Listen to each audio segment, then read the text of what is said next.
नमस्कार दोस्तों। मैं हूं अमिताभ आनंद और आज का द हिंदू एडिटोरियल में टॉपिक है लैक्स ऑन सेफ्टी, यानी कि सुरक्षा को लेकर जो लापरवाही है या जो एक ढीलापन है, एक शिथिलता है, उसके बारे में बातचीत हो रही है यहाँ पर। ये जो है तो एक्सीडेंट हुआ है एक आ, आ, तमिलनाडु में और आंध्र प्रदेश में। उसी का उसी के ऊपर ये एडिटोरियल है। Deadly industrial accidents point to the low priority that laws and protocols get। यानी कि जो घातक, यानी कि जानलेवा कह सकते हैं आप इसको, इंडस्ट्रियल एक्सीडेंट्स जो होता है, यानी कि औद्योगिक जो दुर्घटनाएं होती है, पॉइंट टू इंगित करता है किसके तरफ? लो प्रायोरिटी के तरफ। लो प्रायोरिटी मतलब कि कम प्राथमिकता, मतलब कि बिल्कुल लो प्रायोरिटी देते हैं आप, जो कि लो लॉज एंड प्रोटोकॉल्स गेट का मतलब रिसीव, यानी कि लॉज और प्रोटोकॉल्स को जो है जो रिसीव करता है वो, यानी कि लो प्रायोरिटी रिसीव करता है। यहाँ पर इसका मतलब कि लॉज और प्रोटोकॉल्स में जो है इंडस्ट्रियल एक्सीडेंट्स को जो है वो लो प्रायोरिटी दी जाती है। The deadly industrial disasters in Tamil Nadu and Andhra Pradesh, leading to the loss of at least 8 lives and causing serious injuries to many, once again underscore the value of safety protocols। ये जो deadly, ये जो घातक जानलेवा जो industrial disasters हुआ है, ठीक है ना, कहाँ पर? तमिलनाडु में। जो औद्योगिक जो एक्सीडेंट्स, जो डिजास्टर, ठीक है ना, दुर्घटनाएं जो हुई है तमिलनाडु में और आंध्र प्रदेश में, जिसके वजह से क्या हुआ है, leading to the loss of at least 8 lives, जिसके कारण क्या हुआ है, 8 लोगों की मृत्यु हुई है कम से कम, ठीक है। और सीरियस इंजरीज हुए हैं मेनी, बहुत सारे लोगों को जो है गंभीर चोटें आई है, ठीक है ना। वंस अगेन, कॉमा की बात है, देखिएगा, वंस अगेन अंडरस्कोर, एक बार फिर से ये रेखांकित करती है, हाईलाइट करती है किस चीज को?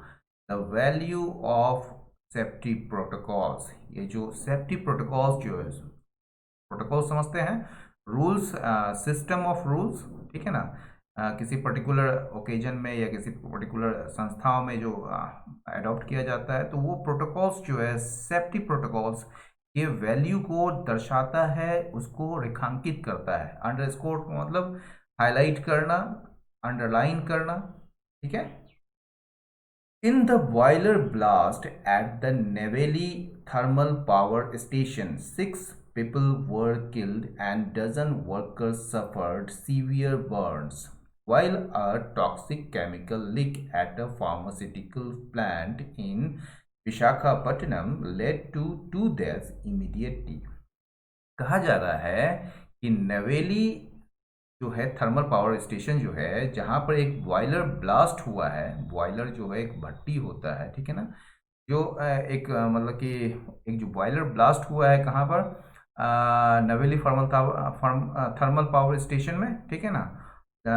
जहाँ पर कितने लोग मारे गए? 6 पीपल वर किल्ड। यहाँ पर 6 लोग मारे गए और दर्जनों, 1 दर्जन वर्कर्स जो हैं, 1 दर्जन कामगार जो हैं वहाँ पर सफर severe Burns.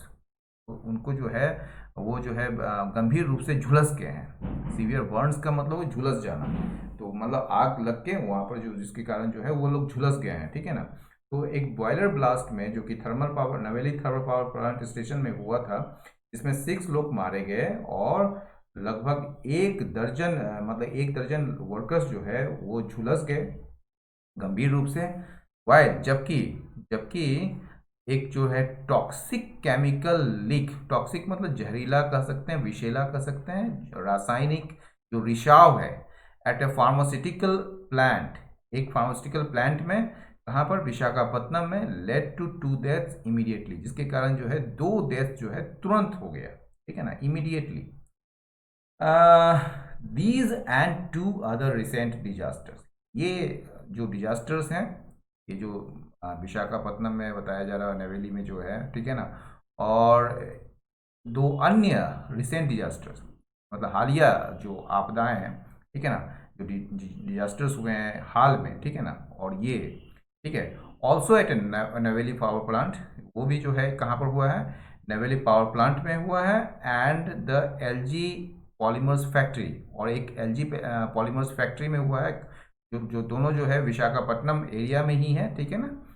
Have come at a stressful time, ये कब आया है, ये जो है ये जो मतलब कि आपदाएं हैं, ये जो एक्सीडेंट्स हैं, ये जो मतलब कि these and two other recent disasters जो है कि जो कि एक नवेली पावर प्लांट में हुआ है, एलजी पॉलीमर्स फैक्ट्री में हुआ है विशाखापट्टनम एरिया में, वो कब हुआ है, एक तनावग्रस्त समय में हुआ है, जब भारत जो है वो कोशिश कर रहा है फिर से अपने क्या करने की, कॉन्फिडेंट होने की, in the midst of the pandemic, यानी कि महामारी के बीच जो है वो खुद को जो है अपने पांव जमाने की कोशिश कर रहा है, अपना मतलब फिर से खड़े होने की कोशिश कर रहा है, मतलब फिर से कॉन्फिडेंट होने की कोशिश कर रहा है। समझ गए बात को? आइए देखते हैं।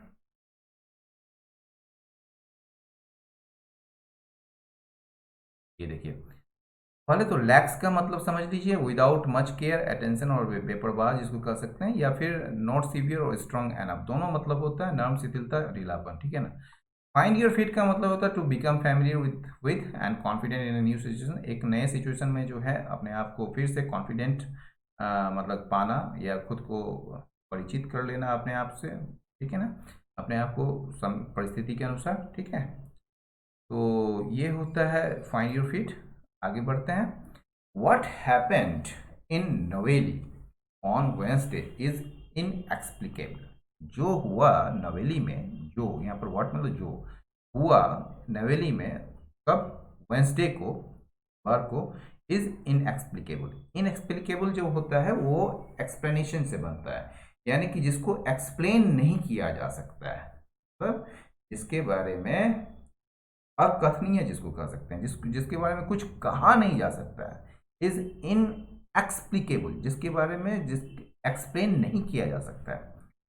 सिंस, क्योंकि द पावर प्रोड्यूसर, जो पावर प्रोड्यूसर है यहाँ पर, ये had encounter a boiler furnace blow out, ठीक है ना। ये जो बॉयलर फर्नेस जो ब्लो आउट जो है इसका सामना किया था, या यहाँ पर जो है घटना घटी थी ब्लो आउट का मतलब होता है एक्सप्लोजन, ठीक है ना, विस्फोट। कब? 7 मई को, क्योंकि यहाँ का जो पावर प्रोड्यूसर है उसने इनकाउंटर किया था बॉयलर फर्नेस ब्लो आउट का, यानी कि यहाँ जो बॉयलर फर्नेस में जो है, ये जो बॉयलर भट्टी में जो है जो ब्लो आउट हुआ था, जो एक्सप्लोजन हुआ था, उसको वो झेला था कब? May 7 को, एंड हैड ऑर्डर्ड, और इसने आदेश दिया था किस चीज का?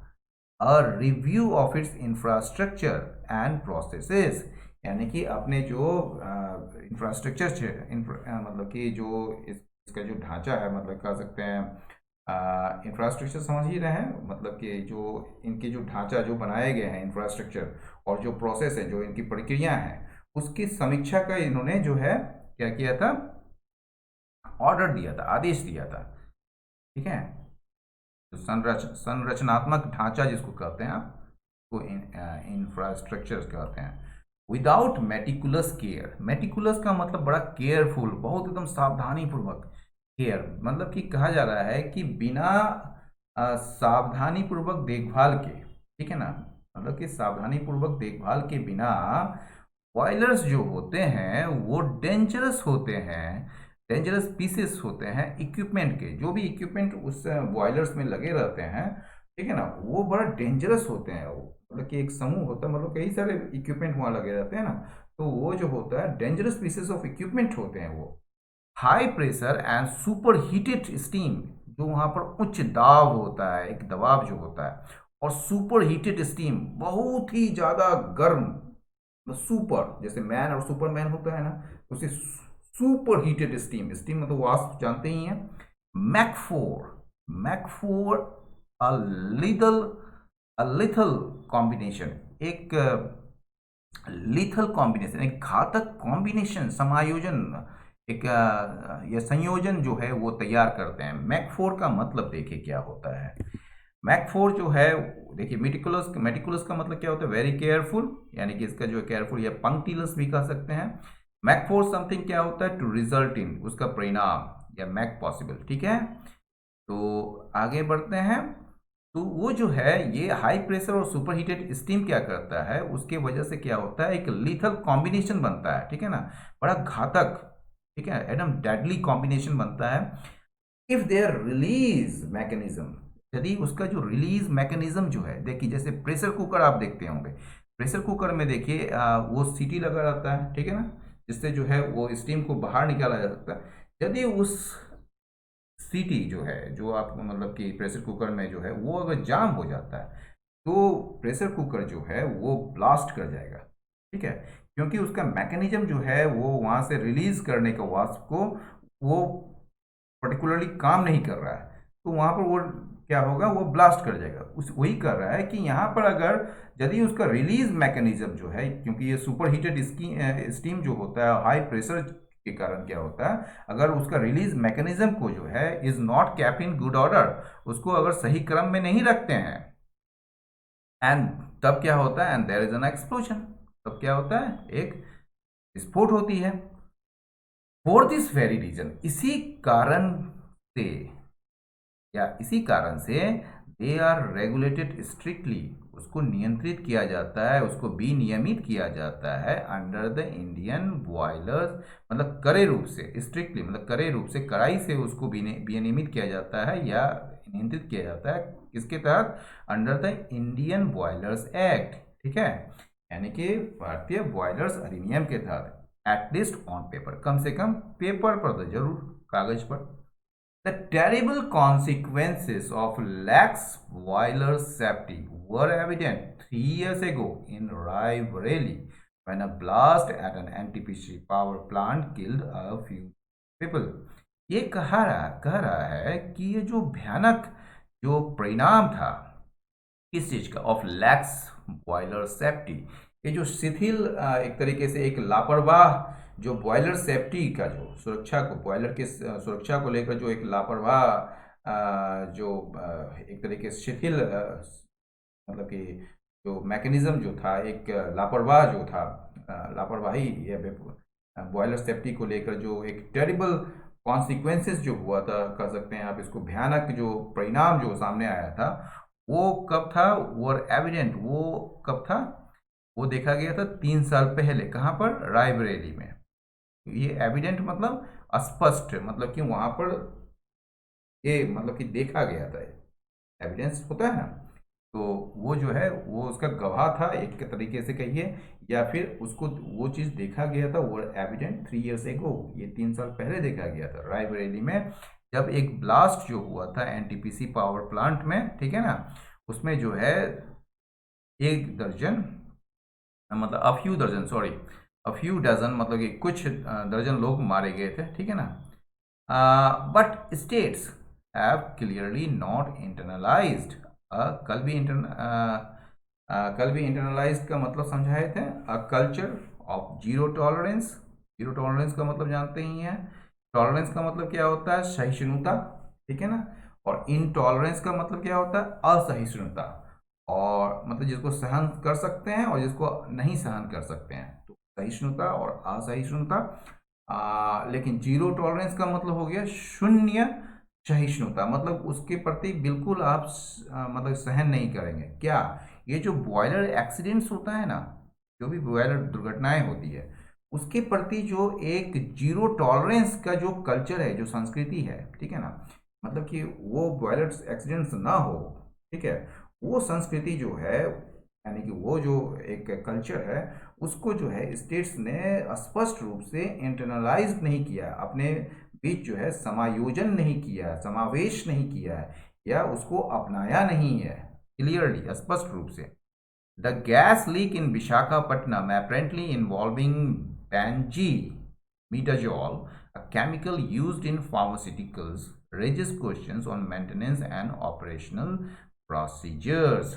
ये जो गैस लीक जो हुआ है ना, गैस का रिसाव जो हुआ है विशाखापट्टनम में, जिसमें स्पष्ट रूप से जो है शामिल किया है बेंजीमिडाजोल, जो कि एक रसायन होता है और इसका यूज किया जाता है फार्मास्यूटिकल्स में, ठीक है, तो ये जो है, ये गैस गैस लीक जो है वो क्या सवाल उठाता है, किस चीज को लेकर, ऑन मेंटेनेंस, रख रखाव को लेकर, और ऑपरेशनल प्रोसीजर्स, जो संचालन, जो प्रक्रियाएं हैं इसकी, ठीक है ना, उसको लेकर ये सवाल उठाता है। द प्रोब, ये जो जांच है, जो इंक्वायरी है कह सकते हैं, into how vapours of a stable but acutely toxic chemical escaped should lead to an upgrade to safety protocols।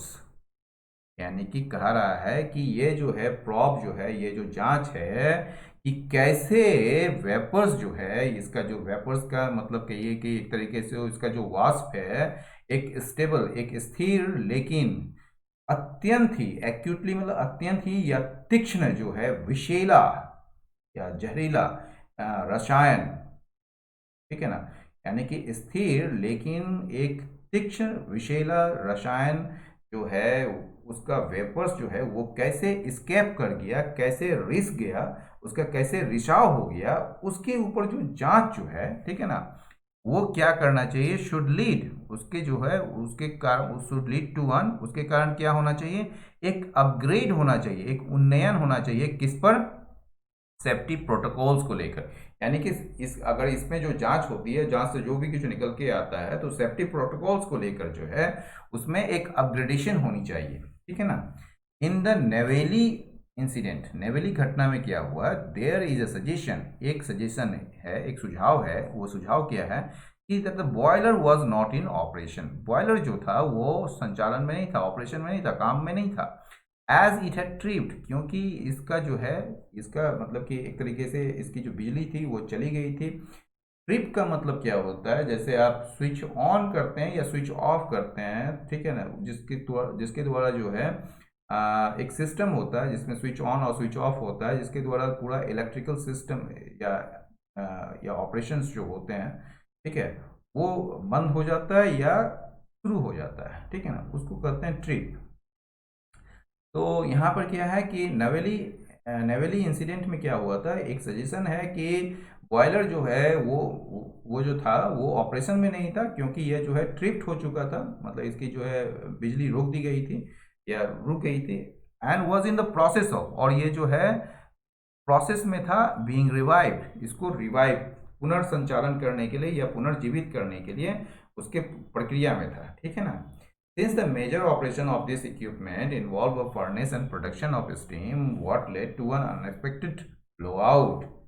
यानी कि चूंकि ये जो मेजर ऑपरेशंस जो होते हैं इस इक्विपमेंट का, इस टाइप के जितने भी इक्विपमेंट हैं उसका जो मेजर ऑपरेशंस जो है, ठीक है, यानी कि जो मुख्य प्रमुख जो संचालन होता है इस इक्विपमेंट का, ठीक है, उसमें शामिल होता है क्या, फर्नेस जो भट्टी होता है, और क्या होता है, प्रोडक्शन ऑफ स्टीम यानी कि वाष्प का उत्पादन। What led to an unexpected blowout? तो किस कारण से जो है ये अप्रत्याशित जो एक्सप्लोजन हुआ था, कहा जा रहा है क्योंकि मेजर ऑपरेशंस जो होता है इस इक्विपमेंट का, उसमें फर्नेस और प्रोडक्शन ऑफ स्टीम शामिल होता है। तो किस कारण से जो है ये अनएक्सपेक्टेड ब्लोआउट हुआ, ये जो अप्रत्याशित जो एक्सप्लोजन हुआ वो किस कारण से हुआ, what led to one, NLC India जो है, जो कि एक की पावर प्रोड्यूसर है, ठीक है ना, एक प्रमुख पावर प्रोड्यूसर है, ठीक है ना, उत्पादक, हैज एन ऑब्लिगेशन, उनका एक दायित्व है किस चीज के लिए, पेश करने के लिए एक ट्रांसपेरेंट रिपोर्ट, एक पारदर्शी रिपोर्ट पेश करने का दायित्व है उनको। किस पर ये रिपोर्ट है, तो ऑन वाई इट्स फैसिलिटीज, कि क्यों इसकी जो फैसिलिटीज है वो मिसहैप्स, यानी कि आर बिसेट बाय मिसहैप्स, वो जो है घिरा हुआ है किस चीज से, मिसहैप से, दुर्घटनाओं से, ठीक है। आइए देखते हैं बिसेट और मिसहैप्स और फैसिलिटीज का मतलब, ठीक है। अपेरेंटली का मतलब जान ही गए कि ये यूज किया जाता है उस समय जब आपको लगता है आपने कुछ सुना है कि ये जो है सच है, लेकिन हालांकि जो है you are not completely sure about it, प्रकट रूप से या स्पष्टता ऊपरी तौर से भी कह सकते हैं इसको। बिसेट का मतलब होता है घिरा होना, यानी कि having a lot of trouble, ठीक है ना, विथ समथिंग, और having to deal with a lot of something that causes problem. और याद रखिएगा बिसेट के साथ जो है प्रीपोजिशन बाय भी लगता है और विथ भी लगता है, याद रखिएगा इस चीज को, ठीक है, बिसेट के साथ बाय भी लगता है और विथ भी लगता है। जैसे एक उदाहरण है, with the amount of traffic now days even a trip across town is बिसेट by और विद डेंजर्स। ठीक है, तो वो घिरा हुआ है, उससे लिप्त है एक तरीके से, मतलब having a trouble with something, मतलब उससे पूरी तरह से मतलब उसके पास समस्याएं ही समस्याएं हैं। ठीक है, मिसहैप का मतलब बैड लक या फिर अनलकी इवेंट और एक्सीडेंट कह सकते हैं, दुर्घटना या दुर्भाग्य कह सकते हैं। और फैसिलिटीज जब प्लूरल में होगा, फैसिलिटी का मतलब हो गया बिल्डिंग, प्लेस जहाँ पर आपकी बिल्डिंग है और वहाँ पर जो काम होते हैं। लेकिन फैसिलिटीज का जो मतलब प्लूरल में जो होता है उसका मतलब होता है buildings, equipment and services provided for a particular purpose. किसी भी जो पर्टिकुलर पर्पस के लिए जो बिल्डिंग्स दिया जाता है, इक्विपमेंट दिया जाता है, सर्विसेज दिया जाता है, उन सारे चीज़ को फैसिलिटीज़ कहते हैं। जैसे शॉपिंग फैसिलिटीज़ हो गया, मेडिकल फैसिलिटीज़ हो गया, स्पोर्ट्स फैसिलिटीज़ हो गया। ठीक है, आइए, तो ये जो मतलब कि why it's facilities are beset by mishap, वो दुर्घटनाओं से क्यों घिरा हुआ है। ठीक है, ऑक्यूपेशनल सेफ्टी, ये जो व्यवसायिक जो सुरक्षा होता है ना, वो डिमांड करती है किस चीज को, वो डिमांड करती है कि दैट क्लॉज शुरू हो जाता है यहाँ पर, वो डिमांड्स करती है। अब डिमांड्स क्या करती है, डिमांड समथिंग, तो यहाँ पर डिमांड्स दैट, ये क्लॉज शुरू हुआ, दैट मीन्स वो नाउन क्लॉज है। ठीक है ना, तो दैट दैट क्लॉज में नाउन क्लॉज। ठीक है, दैट बॉयलर्स आर ऑपरेटेड, कि बॉयलर्स जो है वो संचालित हो किसके द्वारा, ट्रेंड पर्सनल के द्वारा, यानी कि जो प्रशिक्षित जो कर्मी हैं उनके द्वारा ये बॉयलर्स जो है ऑपरेट किया जाए। बट सम ऑफ दोज, लेकिन उनमें से कुछ जो हैं ऑन द ग्राउंड, वास्तव में या जमीनी स्तर पर जो है वो क्या है, हैव बीन डिस्क्राइब, उसका वर्णन किया गया है एज कॉन्ट्रैक्ट एम्प्लॉयज, मतलब उसको कॉन्ट्रैक्ट एम्प्लॉयज के रूप में वर्णन किया गया है, यानी कि अनुबंध में रखे गए एम्प्लॉयज के रूप में। It will take an independent probe to determine whether cost calculations guided staffing decisions in such a hazardous sector. ये जो है इसके लिए क्या लगेगा, एक इंडिपेंडेंट इंक्वायरी चाहिए। ठीक है ना, इसके लिए जो है एक इंडिपेंडेंट, एक स्वतंत्र जांच की जरूरत है, यह निर्धारित करने के लिए, डिटरमाइन करने के लिए कि क्या, वेदर मतलब कि क्या जो कॉस्ट कैलकुलेशन है, यानी कि जो गणना है ठीक है, कॉस्ट कैलकुलेशंस जो है, ठीक है ना, तो वो उसने प्रेरित किया, उससे प्रेरित था ये स्टाफिंग डिसीजंस। ये जो कंपनी के द्वारा जो स्टाफिंग डिसीजंस जो लिया जाता है कि इसमें जो है कॉन्ट्रैक्ट स्टाफ को जो है रख लिया जाता है instead of placing on trend personal. तो वहाँ पर जो है आप स्टाफिंग डिसीजंस जो कि गाइडेड होता है कॉस्ट कैलकुलेशंस से, ठीक है, तो उसके लिए जो है एक इंडिपेंडेंट इंक्वायरी की ज़रूरत है ये निर्धारित करने के लिए कि क्या कॉस्ट कैलकुलेशन के कारण जो है ये स्टाफिंग डिसीजंस हुआ था इस प्रकार के हैजर्डस सेक्टर में, इस टाइप के खतरनाक क्षेत्रों में। The response of the centre and the states, ठीक है ना, ये जो प्रतिक्रिया है किसका, केंद्र सरकार का और राज्य सरकार का जो है इंडस्ट्रियल एक्सीडेंट्स के प्रति, ठीक है ना, जो औद्योगिक जो दुर्घटनाएं होती है उसके प्रति जो रिस्पॉन्स है सेंटर और स्टेट्स का, वो क्या है, वो प्राय जो होता है आमतौर पर क्या होता है, यूजुअली मतलब आमतौर पर या प्राय क्या होता है, टू स्टेम मतलब रोकना, ठीक है ना, पब्लिक आउटरीच यानी कि सार्वजनिक गुस्से को रोकना, सार्वजनिक नाराजगी को रोकना, लोगों की नाराजगी को रोकना, कैसे, तो बाय अनाउंसिंग, ये घोषणा करके, क्या घोषणा करना है, कॉम्पनसेशन, मुआवजे को घोषणा करके फॉर विक्टिम्स, पीड़ितों के लिए। A transparent inquiry that leads to a fixing of responsibility and reform is a law priority. ये जो एक पारदर्शी जो जांच होना चाहिए जिसके कारण जो है क्या होता है, रिस्पॉन्सिबिलिटी को फिक्स किया जाता है या फिर रिफॉर्म लाया जाता है, ठीक है ना, जिसके कारण क्या होता है, जिम्मेदारी तय की जाती है और रिफॉर्म लाया जाता है, ठीक है ना, वो ट्रांसपेरेंट इंक्वायरी जो है वो बड़ा कम प्राथमिकता की है, इज अ लॉ प्रायोरिटी, बल्कि उसको कम प्राथमिकता दी जाती है। दिस कल्चर मस्ट चेंज, ये संस्कृति जो है बदलनी ही चाहिए। सच एक्सीडेंट्स आर मोस्टली प्रिवेंटेबल, इस टाइप के जितने भी एक्सीडेंट्स होते हैं ना वो ज़्यादातर क्या होते हैं, प्रिवेंटेबल होते हैं, मतलब उसको रोका जा सकता है। And occur rarely in the industrialised world, और ये जो है इस टाइप के जो एक्सीडेंट्स होते हैं वो शायद ही इंडस्ट्रियलाइज वर्ल्ड में यानी कि औद्योगिक दुनिया में ये होते हैं बिकॉज ऑफ, क्योंकि वहाँ पर जो है इम्पिकेबल अटेंशन दिया जाता है सेफ्टी को, ठीक है ना, इम्पिकेबल मतलब परफेक्ट, फॉल्टलेस, ठीक है ना, इम्पिकेबल अटेंशन दी जाती है सेफ्टी को, सुरक्षा को। India's aspirations to industrialise should be founded on safety, India का जो एस्पिरेशन है, यानी कि जो महत्वाकांक्षा है या आकांक्षा है, अपने आप को इंडस्ट्रियलाइज करना, औद्योगिकीकृत करना, वो बेस्ड होना चाहिए या फाउंडेड उसकी स्थापना होनी चाहिए किस पर? सेफ्टी पर, यानी कि सुरक्षा पर। तो दोस्तों, आज का ये ट्यूटोरियल कैसा लगा? अपनी प्रतिक्रिया कमेंट बॉक्स पर दें। साथ ही लाइक करें, शेयर करें, सब्सक्राइब करें और इस चैनल को सपोर्ट करें। बहुत बहुत धन्यवाद। नमस्कार।